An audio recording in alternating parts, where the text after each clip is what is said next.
বাবা এই নাও তোমার জন্য টিফিন। ও হ্যালো আন্টি, তুমি এখানে কি করছো আমার বাবার চেয়ারে? তুমি কি জানো আমার বাবা এখানকার ম্যানেজার? আরে তোমাকে দেখে তো গরিব মনে হচ্ছে, এই চেয়ারে বসার তোমাকে সাহস কে দিল?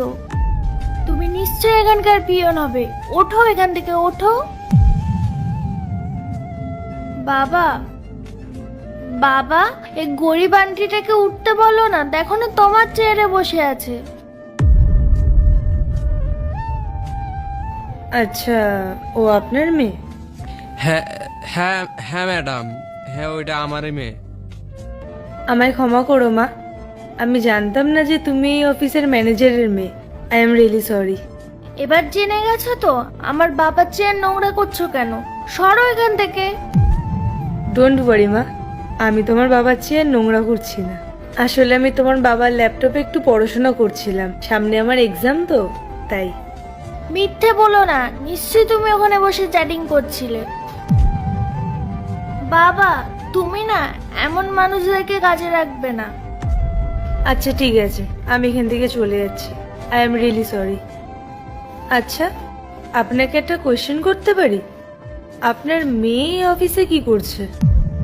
সোনা, কি করছো তুমি এখানে?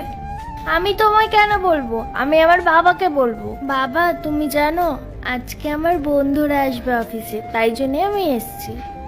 তুমি এক কাজ করো, ওই পিয়ন আন্টিকে দিয়ে আমার পার্টির সব অ্যারেঞ্জমেন্ট করিয়ে দাও। ও পিয়ন আন্টি, যাও আমার বন্ধুর জন্য খাবার দাবার নিয়ে এসো।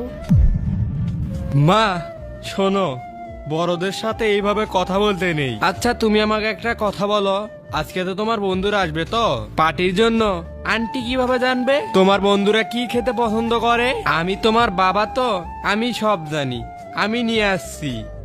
এরপর কি হলো সেইটা দেখার আগে এই দুইটা ছবির ভিতর থেকে যে কোনো একটা ছবিকে ভালোবেসে থাকলে ভিডিওতে লাইক করে চ্যানেলটি সাবস্ক্রাইব করে দাও। আর যদি না করো তাহলে আমি বুঝবো তোমরা ছবি দুইটাকে ভালোবাসো না। আর কমেন্টে লিখে দাও আমিন। আন্টির যেতে হবে না, ঠিক আছে মা? তুমি একটা কাজ করো, তুমি এখানে দাঁড়াও আর আন্টি নেক্সট পার্ট চাইলে কমেন্ট করো।